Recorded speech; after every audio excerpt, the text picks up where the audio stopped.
नमस्कार. आम्ही रचनाकारच्या चंदेरी मुलाखत या उपक्रमात आज आपल्या सोबत आहे स्मिता सराफ.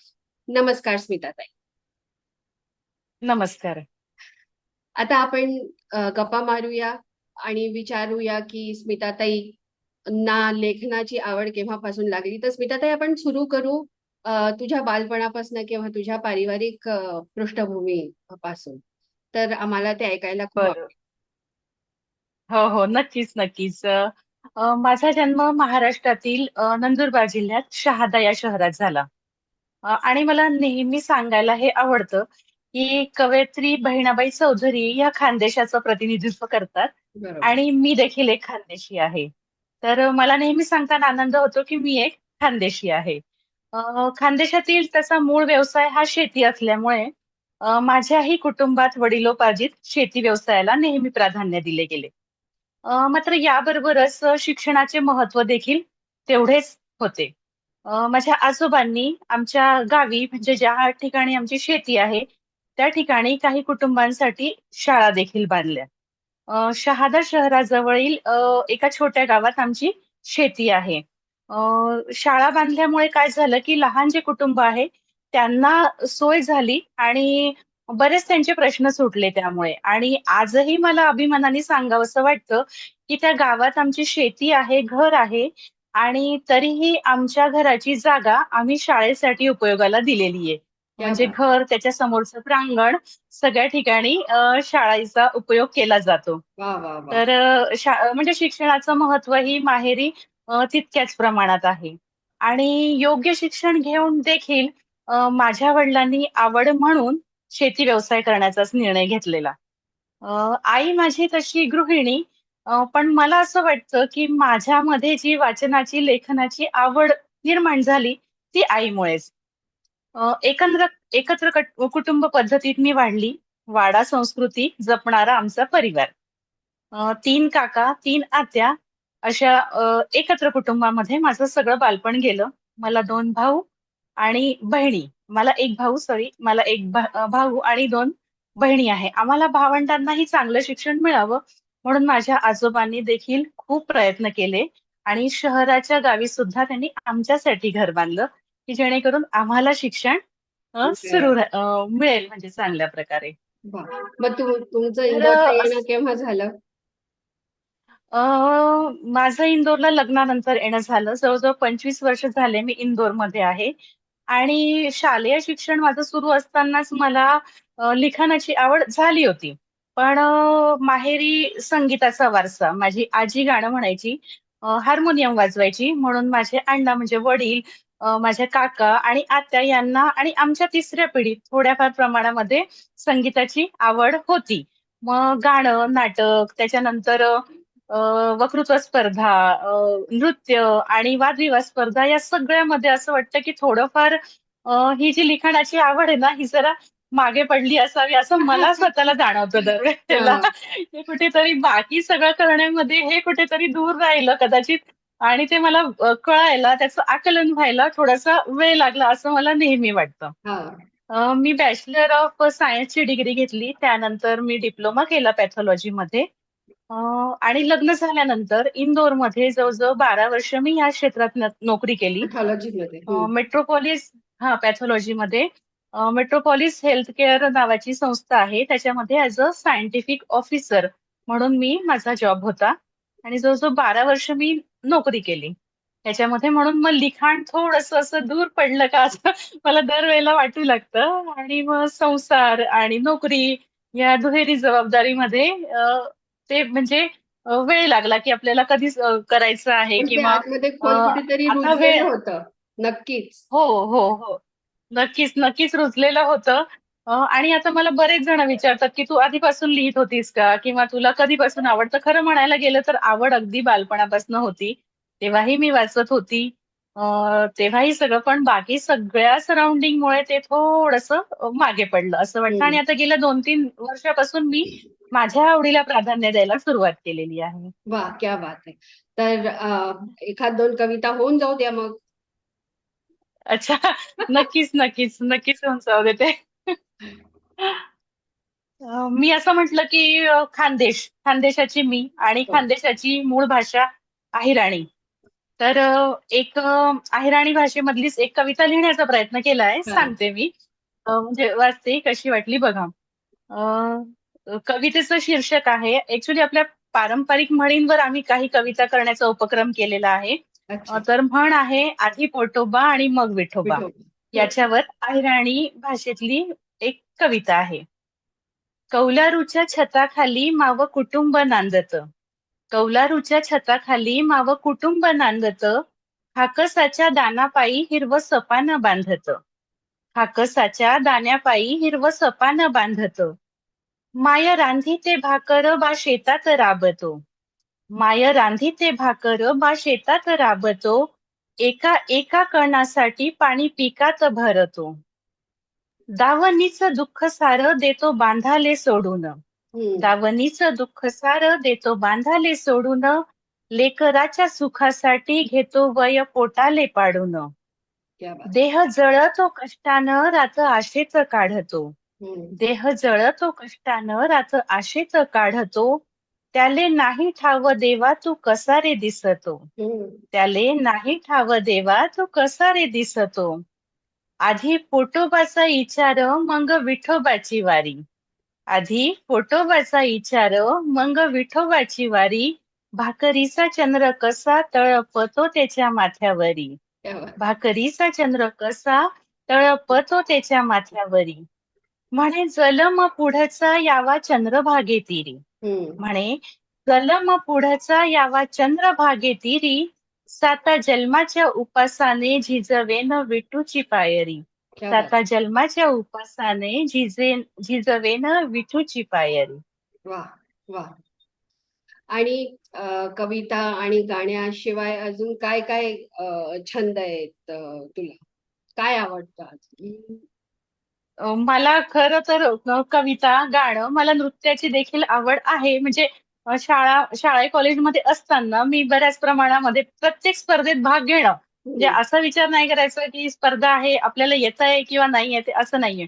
भाग घ्यायचा आणि करायचं. हं. तर पण मेन मूळ आवड ही कवितेची. म्हणजे कवितेची. कविता लेखन हे सगळ्यात जास्त प्रिय. वा. आणि एक कविता तू बघ, मला वाटतं श्रावणावर आता लिहिली होती. ती ऐकवणार आहे की दुसरी कुठली वाचणार आहे सध्या? अ, दुसरी कविता आहे माझ्याकडे.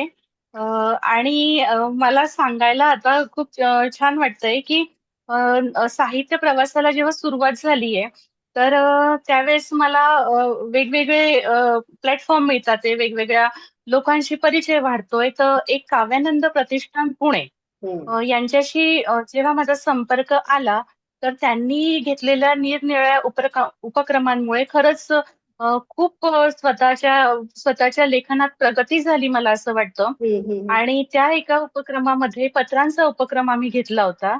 अच्छा. आणि तो खरंच म्हणजे सुरुवातीला वाटलं नव्हतं की इतका सुंदर हा उपक्रम होणार आहे. हं. आणि त्या उपक्रमांचा आता आम्ही संग्रह करतो आहे 4 क्या बात. मैत्रिणी मिळून. वा. तर एका पत्रांचा उपक्रम खूप सुंदर झालेला आहे.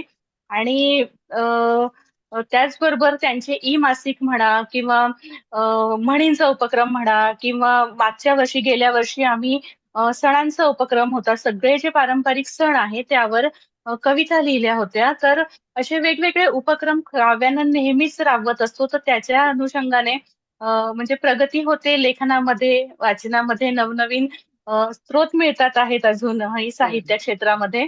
तर मी एखादं पत्र वाचू शकते जरूर, का? जरूर. जे मग पत्रांचं त्यानंतर आपण कविता घेऊ. येस. बिलकुल. हां, हां, हां. तर पत्र आहे आभाळ माया.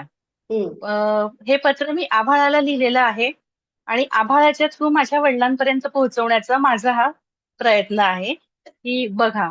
अ, वाचते. तीर्थस्वरूप आभाळा साष्टांग नमस्कार विनंती विशेष. पत्रास कारण की गेली 8 वर्ष मी दिवसातून एकदा तरी तुला निहाळते. कदाचित तू तुझ्या आत लपवून ठेवलेली माझ्या अण्णांची प्रतिकृती तरी मला दिसेल. अगदी तुझ्याच सारखे आहेत रे ते, अथांग, अभेद्य, अपरिमित. तू भेटला असशीलच ना त्यांना. तुझ्यासारखा आश्वस्त चेहरा, विशाल देह, स्वतःला रितं करून फक्त आनंदाचीच लयलूट करायची. माणुसकीचा झरा कायम वाहता असावा ही त्यांची शिकवण मला प्रत्येक वेळी आठवते. फरक फक्त इतकाच की तू निळाईने व्यापलेला आणि माझ्या परमेश्वराला म्हणजे माझ्या अण्णांना शांतता आणि शीतलतेचा श्वेतरंग अतिप्रिय. अवघं आयुष्य त्यांनी या एकाच रंगात काढलं, स्वच्छ, निर्मळ आणि पारदर्शक. आभाळा, कधी गाणं ऐकलंस का त्यांच्या आवाजात? नसेल जर ऐकलं तर आवर्जून हट्ट कर बरं. क्या बात. आवर्जून हट्ट कर बरं. भजन कीर्तन म्हणजे त्यांचा जीव की प्राण रे. कानडा राजा पंढरीचा हे त्यांचं सगळ्यात आवडीचं गाणं. आषाढी एकादशी आली की त्यांच्या आनंदाला पारावार नसतो. उत्साह, चैतन्य, टाळ्यांच्या आवाजात विठुमाय होताना त्यांचे रूप अतिशय विलक्षण वाटायचे. आपली सगळी दुःख वेदना त्या पांडुरंगाला सोपवायच्या आणि स्वतः भक्तीत लीन व्हायचं. आज एकादशीच्या दिवशी खूप आठवण आली. म्हटलं आभाळा, तुलाच विचारावं, कसे आहेत ते? आमची खुशाली त्यांच्यापर्यंत पोहोचवशील का? त्यांना सांग, एक दिवस किंवा एक क्षण असा नाही की ज्यात तुमची आठवण नाही. प्रत्येक क्षणात त्यांची मूर्ती या डोळ्याआड लपलेली असते. क्षणाक्षणाला हे श्वास आर्जवे करतात, विनवणी करतात. ज्या हातांनी आम्हाला घडवलं, चांगलं वाईट ओळखण्याची नजर दिली, अन्यायाविरुद्ध उभं राहण्याचं बळ व सामर्थ्य आणि आत्मविश्वास दिला, इतक्या लवकर तो आधार तू का हिरावून घेतलास? आभाळा, असं म्हणतात की जो आवडतो सर्वाला तोची आवडे देवाला. हे खरं आहे का? एक खंत आहे बघ आभाळा, तू आमचं आभाळ तुझ्यात सामावून घेतलंस आणि आम्हाला आभाळ मायेपासून पारखं केलंस. आमच्या आयुष्यातील हिरवा ऋतू जेव्हा अचानक हरवला ना, तेव्हा सारखं वाटलं बघ. आयुष्यात बऱ्याचदा भावनांची आणि वास्तवाची सांगड घालताना त्या आधाराची उणीव भासते. अव्यक्त संवाद पापणीच्या किनारी गर्दी करतात. अशा वेळेस काय करायचं आम्ही? कुठे शोधायची ती सावली? मग मी तुला न्याहाळते आणि माझ्या मनातील सगळी घालमेल तुला सांगून मोकळी होते, आश्वस्त होते. आभाळा, अण्णांना सांग, त्यांनी लावलेला वटवृक्ष आता बहरतोय, उंच भरारी घेतोय. उत्कर्ष आणि संस्काराच्या शिकवणीसह संगीताचा वारसा देखील जपतो आहे. कलेकलेने वाढत जाणारी ही वंशवेल तिच्या मुळांनाही तितकीच घट्ट धरून आहे. त्यांच्या नावाला साजेशी ही मनोहारी बाग फुलते आहे. पुन्हा त्या हिरव्या शेतातल्या मातीच्या सुगंधासारखा नवगंध कुपीत साठवते आहे. आभाळा, दे निरोप कुशलतेचा पित्यास तू आमुच्या. आभाळा, दे निरोप कुशलतेचा पित्यास तू आमच्या. तूच हो दूत आता या हिरव्या वात्सल्याचा. वा. खूपच छान पत्र. अगदी हृदयस्पर्शी आणि मनातली सगळी घालमेल पोचवणार. आणि तू अजून तू पुस्तक प्रसिद्ध करण्याच्या प्रवासावर आहे मला असं वाटतं. आणि आम्हाला नक्कीच आवडेल जेव्हा तुझं कवितांचं पुस्तक देखील प्रसिद्ध होईल. तर माझं कवितांचं एक पुस्तक प्रकाशित झालेलं अरे आहे. वा वा वा. शॉपिजन, हा, सांजवात माझ्या मनात, शॉपिजन या ऑनलाईन मंचातर्फे गेल्या वर्षी 2023 ऑक्टोबर मध्ये. वा. आणि मला हे सांगताना खूप आनंद होतो की ज्यावेळेस मी शॉपिजन किंवा हा विचार माझ्या मनात आला, त्यावेळेस माझ्या एका सुंदर गोड मैत्रिणीशी ओळख झाली, ती म्हणजे रुचा करपे. हो. आणि रुचानी मला प्रत्येक वेळेला तत्परतेने मार्गदर्शन केलं, मदत केली. माझ्या मनातील सगळ्या भावना, कल्पना जेव्हा वाचकांपर्यंत पोहोचवण्याची खरंच जी अनुभूती मला आली, ती खूप अवर्णनीय होती. म्हणजे तो आनंद शब्दात मला व्यक्त करता येत नाही, पण त्यावेळेस मला रुचाची खरंच खूप मदत झाली. क्या बात. वा. तर आपण गप्पांची मैफिल पुढे वाढवूया आणि एखादी कविता अजून ऐकवूया. तुला काही तुझे अनुभव किंवा विचार सांगायचे असतील तर हो, तेही तू सांगू शकतेस. हो, हो. हो, हो. नक्कीच, नक्कीच. माझी जेव्हा साहित्य प्रवासाला सुरुवात झाली, तर यामध्ये सर्वप्रथम मला साथ लाभली काव्यानंद प्रतिष्ठान पुणे यांची. प्रतिष्ठानचे संचालक, अध्यक्ष श्री सुनील खंडेलवाल सर, हे साईश इन्फोटेक पुणे याचे संचालक देखील आहेत. यांच्या मार्गदर्शनामध्ये मला खूप मदत झाली आणि त्यानंतर माझी प्रिय मैत्रीण वंदना ताम्हणे मुंबई. हिचं मला वेळोवेळी मार्गदर्शन, प्रेरणा दरवेळेस माझ्या शब्दांना ह्या माझ्या प्रिय मैत्रिणींनी अगदी सुंदर पैलू देत गेली असं म्हटलं तरी चालेल. काव्यानंदच्या सोबतीने आम्ही 2-3 प्रातिनिधिक काव्यसंग्रह केलेले आहेत, ज्याच्यामध्ये बाराखडी, वंदे भारत, त्याच्यानंतर हा काव्योत्सव गेल्या वर्षी जो सणांचा उपक्रम झाला, अच्छा, हा. यातही माझ्या कविता प्रकाशित झालेल्या क्या आहेत. हम्म. त्यानंतर आता जो ह्या वर्षीचा उपक्रम आहे, म्हणींचा उपक्रम आहे.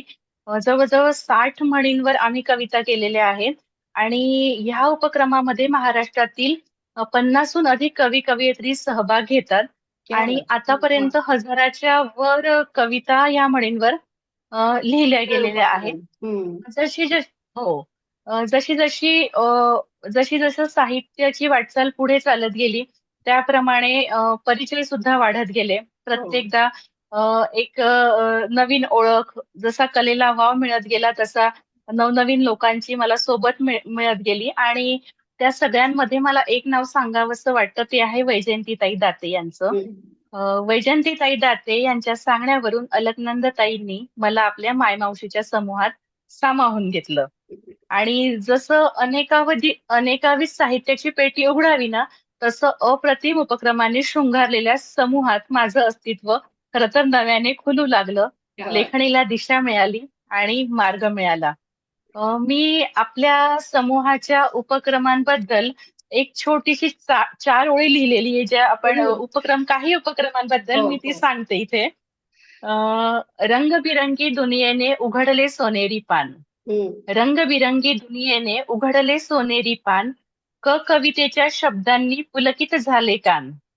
कवितेच्या शब्दांनी पुलकित झाले कान. कालजयीच्या पटलाने गुंफिले साहित्य मोती. कालजयीच्या पटलाने गुंफिले साहित्य मोती. दृकश्राव्याच्या शृंखलेत नानाविध महती. वा. दृकश्राव्याच्या शृंखलेत नानाविध महती. चंदेरी मुलाखतीचा मज मिळाला बहुमान. चंदेरी मुलाखतीचा मज मिळाला बहुमान. प्रारब्धाच्या वाटेवर उजळावी माझी अस्तित्व सहाण. क्या बात. प्रारब्धाच्या वाटेवर उजळावी माझी अस्तित्व सहाण. तर म्हणजे मला हे सांगायला आवडेल की काव्यानंद, माय मावशी, आम्ही रचनाकार आणि शॉपिजन हे सगळे साहित्यस्तंभ माझ्या वाटचालीचे मुख्य आधार आहेत. माझ्या अस्तित्वाचे वलय दृढ आणि मजबूत करणारे माझे प्रेरणास्रोत आहेत. तर मला नेहमी या सगळ्यांच्या ऋणात राहायला आवडेल आणि हा प्रवास नेहमी असा सुरू राहावा अशी मी नेहमी देवाजवळ प्रार्थना करत राहील की हा प्रवास निरंतर चालू दे. वाह, बढ़िया. बहुत ही बढ़िया. हम्म. तर आपण आता आपल्या गोष्टींची सांगता एखाद्या कवितेने करू शकतो. चालेल चालेल चालेल, नक्कीच. कवितेचं शीर्षक आहे मनातील कविता. मनातली कविता. माझ्या मनातली कविता किती लहरी. माझ्या मनातली कविता किती लहरी. डोळ्यासमोर तरळते कुठल्याही प्रहरी. डोळ्यासमोर तरळते कुठल्याही प्रहरी. राग नाही, लोभ नाही, नाहीच काही चिंता. राग नाही, लोभ नाही, नाहीच काही चिंता. अवखळ बरसत असते शब्दातूनही अनंता. अवखळ बरसत असते शब्दातूनही अनंता. शृंगाराच्या रसामध्ये मनसोक्त जाते भिजून. शृंगाराच्या रसामध्ये मनसोक्त जाते भिजून. आरशालाही वाटतो हेवा रूप तिचे हे बघून. आरशालाही वाटतो हेवा रूप तिचे हे बघून. अंगणातील फुले वेली तिचे सखे सोबती. अंगणातील फुले वेली तिचे सखे सोबती. रेंगाळत असते भ्रमर होऊन सदैव त्यांच्या भवती. रेंगाळत असते भ्रमर होऊन सदैव त्यांच्या भवती. कधी होते आभाळ कधी मोहक चांदणी. कधी होते आभाळ कधी मोहक चांदणी. निर्मळ होऊन संत वाहते कधी एकटीच अनवाणी. निर्मळ होऊन संत वाहते कधी एकटीच अनवाणी. विविधतेचे रंग लेवणी घेते उंच भरारी. विविधतेचे रंग लेवणी घेते उंच भरारी. तिच्या अस्तित्वाला जपणे ही माझीच जबाबदारी. तिच्या अस्तित्वाला जपणे ही माझीच जबाबदारी. बिलकुल. खूप खूप मजा आली स्मिताताई गप्पा मारताना, आणि तुझा कवितेचा प्रवास, लेखनाचा प्रवास असाच सुरू राहो आणि खूप यश तुला मिळो, हीच शुभेच्छा.